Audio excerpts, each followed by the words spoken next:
ನೀವು ನೋಡುವ ಕೌ ಬೇರೆ, ನಮ್ಮ ಗೋಮಾತೆ ಬೇರೆ.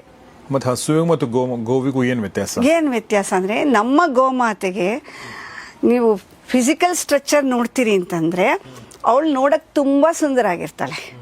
ಅವಳ ಕಣ್ಣಿನಲ್ಲಿ ಒಂದು ಭಾವ ಇರುತ್ತೆ. ಆಮೇಲೆ ಕೋಡಿನ ಮಧ್ಯಭಾಗದಿಂದ ಹೊರಟು ಹೆರಳೆ ಬರುತ್ತೆ, ಅದನ್ನು ಹೆರಳೆ ಅಂತ ಕರಿತೀವಿ, ಹಂಪ್ ಅಂತೀರಿ ನೀವು ಇಂಗ್ಲೀಷ್ನಲ್ಲಿ. ಅದು ಬಂದು ಬಾಲದ ತುದಿಯವರೆಗೆ ದೈವ ಸೃಷ್ಟಿಯಲ್ಲೇನೆ ಒಂದು ಸುವರ್ಣಕೇತು ನಾಡಿ ಅನ್ನುವಂಥ ಒಂದು ನರ್ವ್ ಬರುತ್ತೆ. ಆ ನರ್ವ್ ಏನು ಮಾಡುತ್ತೆ, ನಿಮ್ಮ ಸೋಲಾರ್ ಎನರ್ಜಿನಲ್ಲಿ ಏನು ಕಾಸ್ಮಿಕ್ ಎನರ್ಜಿ ಇದೆ ಅದನ್ನು ಅಬ್ಸ್ಟ್ರಾಕ್ಟ್ ಮಾಡಿಕೊಂಡು ತನ್ನ ಗವ್ಯಗಳಿಗೆ ಕೊಡುತ್ತೆ.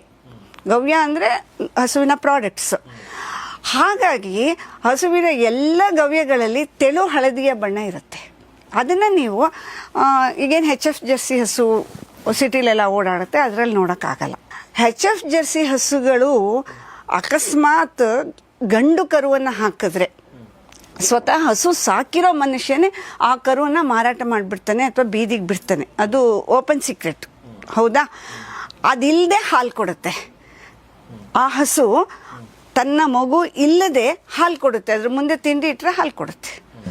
ನಮ್ಮ ಗೋಮಾತೆ ತನ್ನ ಮಗು, ಅವಳು ಎಷ್ಟು ನೀವು ಪುಟ್ಟ ಮಗುವಿಂದ ಸಾಕಿರ್ತೀರಾ, ಕೆಚ್ಚಲಲ್ಲಿ ಕೈ ಆಡಿಸಿರ್ತೀರಾ, ಡೆಲಿವರಿ ಆದಮೇಲೆ ನೋಡಬೇಕು, ಇವ್ರು ನಮ್ಮ ಓನರ್ ಅಂತ ಗೊತ್ತಿದ್ರು ಆ ಮಗುನ ಮುಟ್ಟಕ್ಕೆ ಬಿಡಲ್ಲ ನಿಮ್ಮನ್ನ.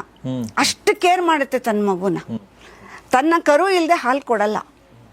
ಇದರಲ್ಲಿ ಹಾಲು ಸ್ರವಿಸ್ಬೇಕಾದ್ರೆ ಭಾವನೆ ಬೇಕು, ಅದರಲ್ಲಿ ಹಾಲು ಸ್ರವಿಸ್ಬೇಕಾದ್ರೆ ಫುಡ್ ಬೇಕು.